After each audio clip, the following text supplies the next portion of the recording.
அன்னைக்கு வீட்ல lunch time வந்துட்டு இருந்தது. அப்பதான் குசுமா புலாவ் கேட்டது எல்லாருக்கும் தெரிய வந்தது. கௌசல்யா அம்மா, ரகுராம் ஐயா, கீர்த்தி, ராஜேஷ் எல்லாரும் ஹால்ல உட்காந்து பேசிட்டு இருந்தாங்க. ஐயோ, இன்னைக்கு புலாவ் பண்ணோனா நாளைக்கு பிரியாணி, அதுக்கு அடுத்த நாள் ஸ்வீட்டா? ஆமாமா. ஆமா ஆமா.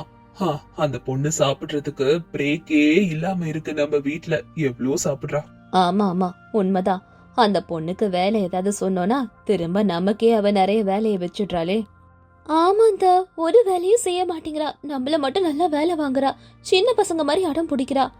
அப்பா, வீட்ல எந்த பிரச்சனையும் இல்லன்னு சொன்னீங்களே, இப்ப பாருங்க.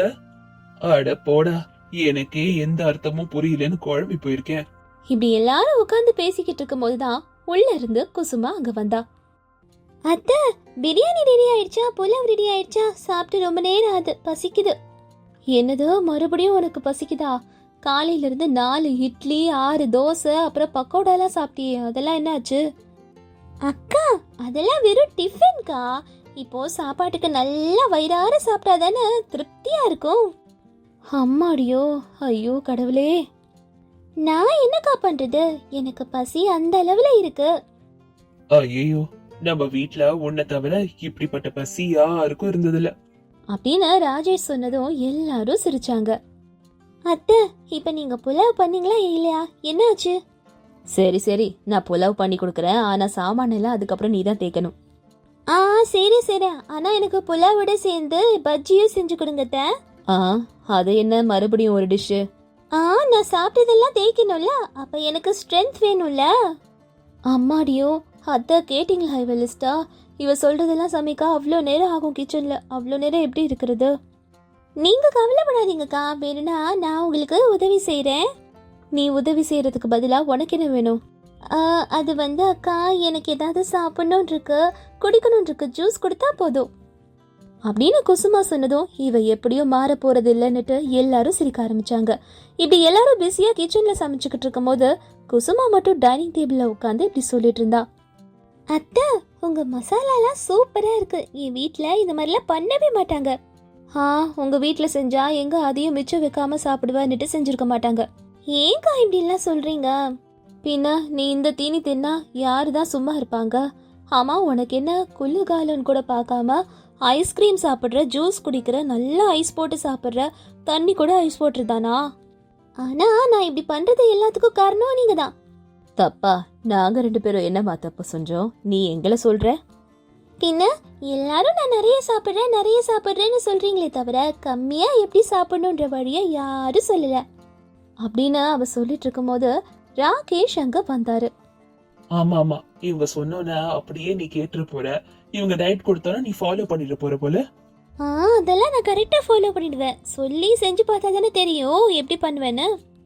முதல்ல உனக்கு சாப்பாடு எதுவும் கொடுக்காம இருந்தாதான் உனக்கு தெரியும் எப்படி கட்டுப்பாடோட இருக்கணும்னு. அப்பா, 2 பேரும் கொஞ்சம் நிப்பாட்றீங்களா? இதுக்காக எதுக்குமா நீங்கெல்லாம் அடிச்சுக்கிறீங்க? அத்தை, இதை மட்டும் கரெக்டா சொன்னீங்க. ஊருக்கு தான் நம்ம எல்லாரும் ஒத்துமையா இருக்கிற மாதிரி. போங்க. சரி சரி, வாமா, நம்ம போய் நம்ம வேலையை பார்க்க அப்படின்னு கௌசல்யா அம்மாவும் கீர்த்தியும் குசுமா கேட்டதை சமைச்சு தரத்துக்கு கிச்சனுக்குள்ள போனாங்க. அவ ஆசைப்பட்ட மாதிரியே புலாவ் செஞ்சுட்டு இருந்தாங்க. அப்ப குசுமா அங்க வந்து, அடடா, வாசனையே தோல் கிளப்பதே, எவ்வளவு சூப்பரா பண்ணிருக்காங்கன்னே தெரியல, போய் பார்க்கணும். வந்துட்டாத்த, இரு உடனே சாப்பிட்றாத, நாங்க இன்னும் கொஞ்சம் பண்ண வேண்டியது இருக்கு. எனக்கு கொஞ்சம் அதிகமாவே பண்ணிடுங்க. இந்த குளிர்காலத்துல கம்மியா சாப்பிட்டா என் உடம்புக்கு ஆகாது. ஆரம்பிச்சிட்டியா உன் நாடகத்தை? அக்கா, இல்லக்கா, குளிர்காலத்துல வயிறார சாப்பிட்டாதான் என்னோட உடல் ஆரோக்கியம் நல்லா இருக்கும். இல்லைன்னா எனக்கு உடம்பு சரியில்லாம போயிடும். அம்மாடி, போதுமா போதும். இவ்வளோ நாள் உன்னோட அம்மா அப்பா எப்படிதான் உன்னை தாக்கு பிடிச்சாங்கன்னே தெரியல. அதை பத்திலாம் அப்புறம் பேசிக்கலாம். முன்னாடி நீங்க செஞ்ச புலாவை பிளேட்ல வச்சு எனக்கு கொடுங்க. அப்போ கௌசல்யாவும் கீர்த்தியும் ஒருத்தர் பார்த்துக்கிட்டாங்க. ரகுராம் அப்பதான் இவங்க பேசிட்டு இருந்ததெல்லாம் கேட்டாரு.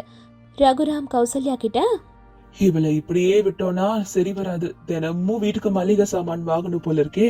ஆமாங்க, இந்த பொண்ணு இப்படிதான் இருக்கா. தினமும் இப்படி சாப்பிட்டுட்டு இருந்தானா நமக்கு தான் செலவு அதிகம். அம்மா, நமக்கு சாப்பிட்றதுக்கு கூட இல்லை, இவ சாப்பிட்டானா அவ்வளோ சாப்பிட்றா. நீ சரியா அவளுக்கு சொல்லி தரலன்னு நினைக்கிறேன். ஒழுங்கா அவளை கட்டுப்பாடோட வச்சுக்கணும். ஆமா, நீங்க தான் பாத்தீங்க பாருங்க. நீங்களே அவளுக்கு சொல்லி கொடுக்க முயற்சி செய்யுங்க, அப்புறம் தெரியும். எனக்கு எதுக்கு இதெல்லாம்? உங்க கஷ்டத்தை நீங்களே அனுபவிச்சுக்கோங்க. என்ன கொஞ்சம் நிம்மதியா விடுங்கப்பா சாமி. அப்படி சொல்லிட்டு அவர் அங்கிருந்து போயிட்டாரு. சாயந்தரம் நல்லா குளிரா இருக்கவும் எல்லாரும் நெருப்பு மூட்டி அங்க எல்லாரும் அந்த குளிருக்கு நின்னுக்கிட்டு இருந்தாங்க. என்னாச்சு குசுமா, நீ இப்படி வந்து போத்திட்டு வந்து இங்க நிக்கிற? என்ன? ஐயோ அக்கா, பயங்கரமா குளிருது. முதல்ல உன் போர்வைய கழட்டு. இங்க நெருப்பு மூட்டி இருக்கோம். இந்த சூட்டுல இருந்தா எல்லாம் சரியாயிடும். முதல்ல எனக்கு ஒரு பிளேட் மிளகா பஜ்ஜி கொடுங்க. அதுல சாப்பிட்டாதான் என் உடம்பு சரியாகும். இப்போ உனக்காக மிளகா பஜ்ஜி செஞ்சு தரணுமா? ப்ளீஸ் அத்தை, கொஞ்ச நேரம் 2 மணி நேரம் ஆச்சு நான் சாப்பிட்டு. பயங்கரமா பசிக்குது.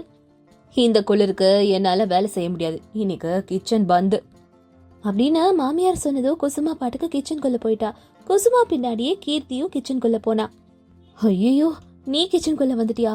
மொத்த மல்லிகை சாமானும் காலி ஆயிடும். அதுக்கு இல்லக்கா, பயங்கரமா பசிக்குது. ஆமாமா, உனக்கு பயங்கரமா பசிக்கும். உன் பசிக்கு கிச்சன்ல இருக்க எல்லா ஐட்டமும் காலி ஆயிடுமே. அக்கா, என்னக்கா என்ன பண்ண சொல்றீங்க? இரு, உனக்கு தேவையான எல்லாத்தையும் நானே செஞ்சு தரேமா தாயே அப்படின்னு கீர்த்தி குசுமாக்கு தேவையான எல்லாத்தையும் சமைச்சு அவகிட்ட கொடுத்தா. இதை எல்லாத்தையும் கவனிச்ச ரகுராம் எல்லார்கிட்டயும் இப்படி சொன்னாரு. எல்லார்கிட்டயும் முக்கியமா நான் ஒரு விஷயம் சொல்லணுமா? அப்படி என்ன முக்கியமான விஷயம்? என்னன்னு சொல்லுங்க மாமா. இன்னில இருந்து ஒரு வாரத்துக்கு கிச்சன்ல இருக்க எல்லா வேலையும் நீதான் குசுமா செய்யணும். என்னது, நானா? நான் கிச்சனை பாத்துக்கணுமா? ஆமா, நீதான் எல்லா சமையலையும் செய்யணும். ஆனா மாமா, நான் சமைக்கணும்னா எனக்கு யாரு சமையல் செஞ்சு கொடுப்பா? இங்க பாருமா, அது கூட நீயே தான் சமைச்சுக்கணும். உனக்காக தனியா சமைக்க முடியுமா என்ன? அப்படின்னு அவர் சொன்னதும் எல்லாரும் ஷாக் ஆயிட்டாங்க. ராகேஷ் கீர்த்தி மட்டும் சந்தோஷமா இருந்தாங்க. அப்பா, இப்பயாவது எனக்கு விடிவு காலம் கிடைச்சதே. இப்போ வீட்ல சாமான் காலி ஆச்சுன்னா என்ன பண்ணணும்ன்றது தெளிவா புரிய வச்சுட்டீங்க மாமா அவளுக்கு. ஆமா, தினமும் ஃப்ரிட்ஜ் காலி ஆயிடுச்சுன்னா எப்படி இருக்கும்ன்றதையும் அவளுக்கு புரிய வைக்கணும். அதெல்லாம் இப்ப அவளுக்கு சீக்கிரம் புரிஞ்சிரும். ஆமாடி, இந்த வாரத்தை எப்படிதான் போகுதுன்றத பார்க்கவே எனக்கு எக்ஸைட்டிங்கா இருக்கு. எனக்கும் எக்ஸைட்மெண்டா தான் இருக்கு ராகேஷ். இங்க பாருமா குசுமா, காலையில எந்திரிச்சோன்னே எனக்கும் உங்க மாமாக்கும் காஃபி போட்டு நீ கொடுத்துடணும். நாங்க பிரஷ் பண்றதுக்கு முன்னாடியே வரணும். குசுமா, எனக்கும் அம்மாக்கும் டீ போட்டு கொடுக்கணும், புரிஞ்சுதா? டிஃபனுக்கு எனக்கு வந்து பெசரட்டு உப்புமா வேணும் அப்படின்னு எல்லாரும் ஜோக் அடிச்சு கிண்டல் பண்ணிக்கிட்டே இருந்தாங்க. குசுமாக்கு மட்டும் முகம் மாறிக்கிட்டே இருந்தது. டே போதுண்டா, ஏன்டா அவளை வெறுப்பேத்துறீங்க? ஆளு கிடைச்சிட்டா போதுமே, வச்சு செஞ்சிருவீங்களே நீங்க. அட போங்கத்த, சான்ஸ் கிடைக்கும் போது தானே பண்ண முடியும். இவ்வளோ நாள் இவ நம்மள பண்ணால. அம்மாடி, அவளே புதுசா வந்திருக்கா அந்த வீட்டுக்கு. இப்பவே எல்லாத்தையும் திணிச்சா அவ தப்பா நினைச்சுக்க போறா. அதெல்லாம் ஒன்னும் தப்பா நினைக்க மாட்டா. அவ எல்லாத்தையும் கத்துப்பா. அம்மா, இப்படி அவளுக்கு ரொம்ப செல்லம் கொடுக்காத. பழையபடி எல்லாரும் வேலை செய்ய வேண்டியதா இருக்கும். ஆரம்பிச்சிட்டீங்களா? அப்படி இப்படி சுத்தி என்னதான் எல்லாரும் கோர சொல்ல வருவீங்க. ஜோக் எல்லாம் இருக்கட்டும். அம்மாடி குசுமா, இந்த வாரம் கிச்சனோட பொறுப்பு உன்னோடதுதான். உன்னோட அத்தையும் அக்காவும் கிச்சன் பக்கம் இந்த வாரம் வர மாட்டாங்க. நீ தான் எல்லாருக்கும் சமைச்சு போடணும், பாத்துக்கவும் செய்யணும் கிச்சனை அப்படின்னு ரகுராம் சொன்னாரு. எல்லாரும் இத பத்தி தான் எல்லாரும் பேசிக்கிட்டு இருந்தாங்க. குசுமா மட்டும் அவங்க எல்லார்கிட்டயும் இப்படி சொன்னா. ஐயோ, இந்த வாரம் முழுக்க நான் தான் சமையல் செய்யணுமா? என்னால எப்படி எல்லாத்தையும் மேனேஜ் பண்ண முடியும் அப்படின்னு சொன்னா குசுமா. அன்னைக்கு ராத்திரி ரூம்ல ராகேஷ் கிட்ட குசுமா, ராகேஷ், நீங்க எதுவுமே சொல்லலையே. நான் என்ன சொல்லணும்? உனக்கு தானே எல்லாத்தையும் சொல்லிருக்காங்க. அது எனக்கு சமைக்க தெரியாது. சமைக்க தெரியாதுன்னா நீ கத்துக்க வேண்டியதானே? கிச்சனுக்குள்ள போனா என் கையை மூஞ்சி எல்லாம் கருகி போயிடும், கருப்பாயிடும். ஓஹோ, இதெல்லாம் சாப்பிடும் போது உனக்கு ஞாபகம் வரல. என்ன நீங்களே புரிஞ்சுக்கலனா எப்படி ராகேஷ்? இங்க பாரு, அப்பா என்ன சொல்றாரோ நீ அதை செய். இந்த வாரம் முழுக்க நீ தான் சமைக்கணும் அப்படின்னு சொல்லிட்டு ராகேஷ் பாட்டுக்கு தூங்க போயிட்டாரு. குசுமா மட்டும் எப்படிடா அப்பா நம்ம சமைக்க போறோம் இந்த ஒரு வாரத்துக்குன்னு யோசிச்சுக்கிட்டே இருந்தா. எல்லாரும் குசுமா எப்படி ஒரு வாரம் கிச்சனை பாத்துக்க போறான்னு பார்த்து விடிகாலையில 5 மணிக்கு பயங்கரமான புகை மூட்டமா இருந்தது வெளியே. கௌசல்யா அம்மாவும் அவங்க கணவரும் வீட்டுக்குள்ள இருந்தாங்க. வீடு பூட்டி இருந்தது. என்னதான் பயங்கரமா வீடு பூட்டிருந்தாலும் வெளியே இருக்க குளிர் உள்ள வரைக்கும் வர ஆரம்பிச்சுது. அப்படி ஒரு குளிர்காலமா இருந்தது. கௌசல்யா அம்மாவோட கணவருக்கு குளிர் தாங்காம நடுங்கிட்டு இருந்தாரு. பக்கத்திலே கௌசல்யா இருந்தாங்க. அவங்களோட பொண்ணு காவியா அவங்க அப்பாக்கு காலை தேய்ச்சி விட்டுக்கிட்டு இருந்தா. அப்பா ப்ளீஸ்மா, கண்ணை திறந்து பாருங்கப்பா. அம்மா, அப்பா கண்ணு திறக்க மாட்டேங்கிறாரு. குளிர்ல பயங்கரமா நடுங்குறாரேம்மா, என்ன பண்றதுன்னு தெரியல. அம்மாடி காவியா, பயப்படாதம்மா. இந்த குளிருக்கு எவ்வளோ போர்வை போத்தினாலும் குளிர் அடங்க மாட்டேங்குது. எப்போ குறையும்னே தெரியல. ஐயோ, ராத்திரியிலேருந்து இவரு ரொம்ப அவஸ்தைப்பட்டுக்கிட்டே இருக்காரு. அவருக்கு ஜுரமும் குறைஞ்ச மாதிரி இல்ல. காவ்யா, நீ போய் உன் அண்ணனை கூட்டிட்டு வா, போமா. காவ்யா போய் அவ 2 அண்ணங்களையும் கூட்டிட்டு வந்தா. அவ பதறினதுல ராஜேஷ், ராகேஷ், அவங்க மனைவி கீர்த்தி, குசுமா கூட பதறி போய் வந்தாங்க அங்க. என்னம்மா காவ்யா, பதறி போய் எங்க கூப்பிட்டா? அப்பாக்கு சீரியஸா இருக்கா என்ன? அண்ணன், அப்பாக்கு உடம்புக்கு முடியல. குளிர்ல தாங்க முடியாம அவர் இருக்காரு. என்னதான் ரூம் ஹீட்டர் போட்டாலும் அது அவரை எதுவும் சரிப்படுத்தலது. ஐயோ, ஹீட்டரை நாள் முழுக்க போட்டா இங்க ரூம்ல ஆக்சிஜனே வராது. அதனாலதான் அப்பாவால மூச்சு விடுறதுக்கு சிரமப்படுறாரு. ஆனா ஹீட்டர் ஆஃப் பண்ணிட்டு அவரால் குளிர் தாங்க முடியலனே. என்ன பண்றதுன்னே தெரியல. ராகேஷ், அவ சொல்றதோ கரெக்ட் தான். இப்ப பாரு, இந்த கம்பியை தொட்டு பாரு, ஜன்னல் கம்பிய எவ்வளோ சில்லுன்னு இருக்குன்னுட்டு. ஹீட்டர் போட்டே இப்படி இருக்கு. நம்மளாலே குளிர் தாங்க முடியலன்னா பெரியவங்க எப்படி தாங்குவாங்க? குசுமா அவங்களோட மாமனாரோட தலையில கை வச்சு டெம்பரேச்சர் பார்த்தா. ஐயோ, என்ன இப்படி சில்லுன்னு இருக்கே? காவ்யா, நீ போய் தண்ணியை சூடு பண்ணி கொண்டு வா. மாமா கொஞ்ச நேரம் போருங்க, எல்லாம் சரியாயிடும். அம்மாடி குசுமா, என்னால இந்த சோஃபால எந்திரிச்சு கூட உட்கார முடியல. அந்த அளவுக்கு குளிர் தாக்கி இருக்கு. பொறுத்துக்கோங்கப்பா, டாக்டருக்கு நான் ஃபோன் பண்றேன். குசுமா, நீ அந்த தெர்மோமீட்டர் எடுத்துட்டு வா. கொஞ்ச நேரம் கழிச்சு டாக்டர் வந்து அவரை செக் பண்ணிட்டு மருந்து மாத்திரை எல்லாம் எழுதி கொடுத்தாரு. ஆனாலும் வெளியே குளிர் கம்மியானாதான் இவர் உடம்பு சரியாகும்னு சொல்லிட்டு டாக்டர் அங்கிருந்து போயிட்டாரு. அத்தை, டாக்டர் சொன்னதா கேட்டீங்கல்ல? வெளியே குளிர் கம்மியானாதான் மாமாக்கு சரியாகுமா. இந்த குளிரால அவருக்கு நியூமோனியா வர அளவுக்கு உடம்ப தாக்கி இருக்கு. நம்ம தான் ஏதாவது பண்ணி அவரை சரி பண்ணுந்தா. அண்ணே, நம்ம வேணா அப்பாவை ஏதாவது ஹாஸ்பிட்டல்ல சேர்த்து விடலாமா? அங்க எல்லாம் ஹீட்டர்லாம் போட்டு கண்ட்ரோல்ல வச்சிருப்பாங்களே. நீ சொல்றது கரெக்ட் தான். ஆனா இப்ப இருக்க நிலைமையில அப்பாவை வெளியே கூட்டிட்டு போயிட்டு ட்ரீட்மெண்ட் பாக்குறதெல்லாம் கஷ்டம். வெளியே போனாலே குளிர்ல நடுங்குவார் இவரு. என்ன பண்றது? அண்ணன் சொல்றதோ கரெக்ட் தான். நம்ம என்ன செஞ்சாலும் சேர்ந்துதான் முடிவெடுக்கணும். வெளியே அப்பாவை கூட்டிட்டு போறது ரிஸ்க் தான். இங்கேயும் எல்லா ரூமும் ரொம்ப சில்லுன்னு தான் இருக்கு. என்னடா நிலைமை இது? எங்க பார்த்தாலும் குளிரா இருக்கு. இவரு இப்படி அவஸ்தைப்பட்டுக்கிட்டு இருக்காரு. நம்மளால என்ன பண்ண முடியும்னு தெரியல. உங்க அப்பா இப்படி அவஸ்தைப்படுறத பார்க்க முடியலடா என்னால. அத்தை, கவலைப்படாதீங்க. அத்தை, காவ்யா, நம்ம வீட்டு கீழே ஒரு ஸ்டோர் ரூம் இருக்குல்ல, அதை என்னைக்காவது நம்ம திறந்திருக்கோமா? அந்த பாழடைஞ்ச ஸ்டோர் ரூம் பத்தியா அண்ணி? அது எப்பயோ தாத்தா இருக்கும் போது அங்க எல்லாரும் போவோம். அதை இப்ப ஸ்டோர் ரூம் மாதிரி யூஸ் பண்றதுனால யாரும் திறந்து கூட பார்க்கல அது என்னன்னு.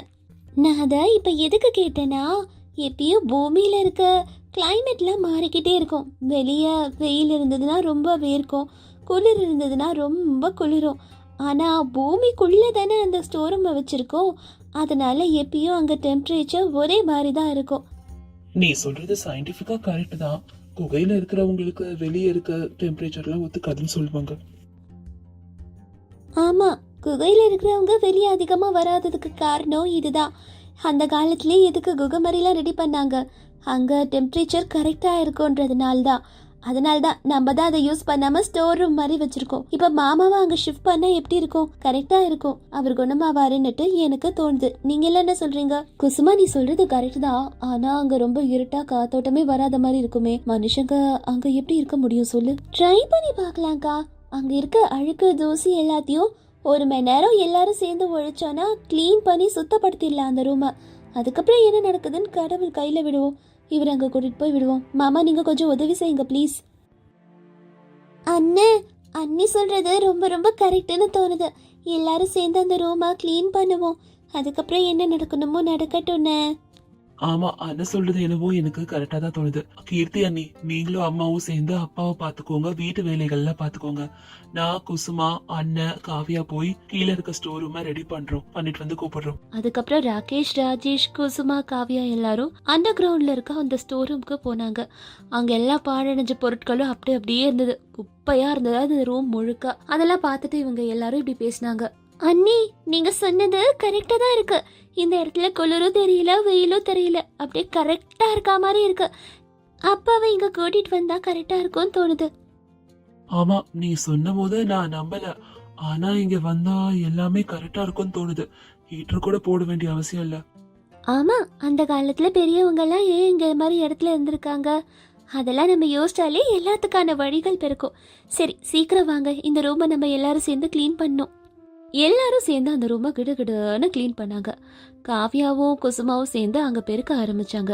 ராகேஷ் ராஜேஷ் அங்க இருக்க பொருட்களை நகர்த்தி நகர்த்தி வச்சுக்கிட்டு இருந்தாங்க.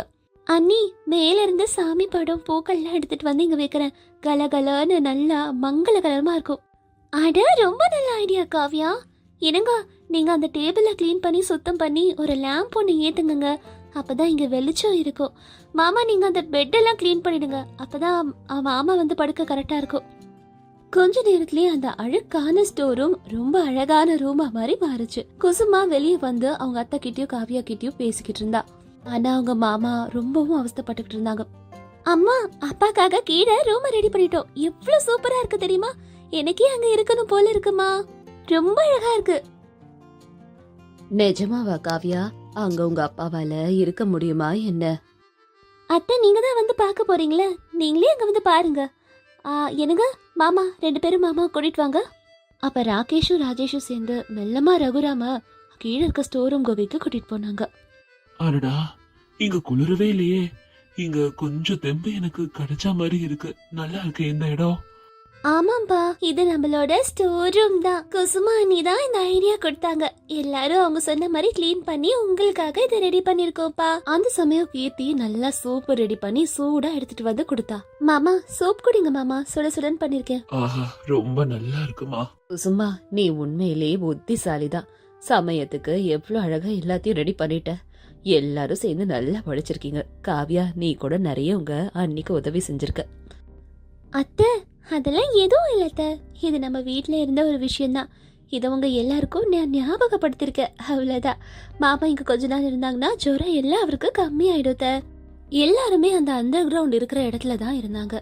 வெளியே பயங்கரமா குளிர் இருந்தது. ஆனா இந்த அண்டர் கிரவுண்ட்ல எதுவும் தெரியல. எல்லாரும் அங்க நிம்மதியா இருந்தாங்க. சந்தோஷமா அவங்க மாமாக்கு கதைகளை சொல்லி சிரிக்க வச்சுக்கிட்டு இருந்தாங்க. அப்பா, இப்ப ஜுரம் எப்படிப்பா இருக்கு உங்களுக்கு? கொஞ்சம் பரவாயில்லடா, நல்லாவே இருக்கு. வெளிய ரூம்ல அங்க இருந்ததை விட இங்க நல்லாவே இருக்கு. கொஞ்சம் ஃப்ரெஷ் ஆன மாதிரி நானே ஃபீல் பண்றேன். பரவாயில்ல. ஆமா வாங்க, நீங்க கொஞ்ச நாளாவே சாப்பாடே சாப்பிடுறது இல்லைங்க. காவ்யா, உங்க அப்பாக்கு சுட சுடன்னு சாப்பாடு வச்சு ரசம் வச்சு எடுத்துட்டு வா. அம்மா, நீங்க சொல்றதுக்கு முன்னாடியே எல்லாம் பண்ணிட்டேன். எல்லாருக்காக ரொட்டி கூட பண்ணிருக்கேன். எல்லாரும் இங்கேயே சாப்பிடலாம். ஆமா அத்த, நம்ம எல்லாரும் சேர்ந்து இங்கேயே சாப்பிடலாம். பிக்னிக் மாதிரி இருக்கும் இங்க. நல்ல ஐடியா. சின்ன வயசுல எல்லாம் கரண்ட் போனா எல்லாரும் இங்க உட்கார்ந்து தானே அந்தாக்ஷரி, கார்ட்ஸ் எல்லாம் விளையாடுவோம். நல்ல ஞாபகம் இருக்கு. இப்ப எல்லாரும் ஒண்ணா உட்கார்ந்து சாப்பிடலாம். குசுமா, இந்த இடத்த நாங்கெல்லாம் வரக்கூட மாட்டோம். இதெல்லாம் ஒரு இடமா கூட நாங்க நினைச்சதில்ல. ஆனா நீ உன் புத்திசாலித்தனத்தை பயன்படுத்தி இந்த ஒரு சின்ன வீடு மாதிரி, அழகான வீடு மாதிரியே மாத்திட்ட. உனக்கு நல்ல திறமை இருக்கு குசுமா. மாமா, ரொம்ப நன்றி மாமா.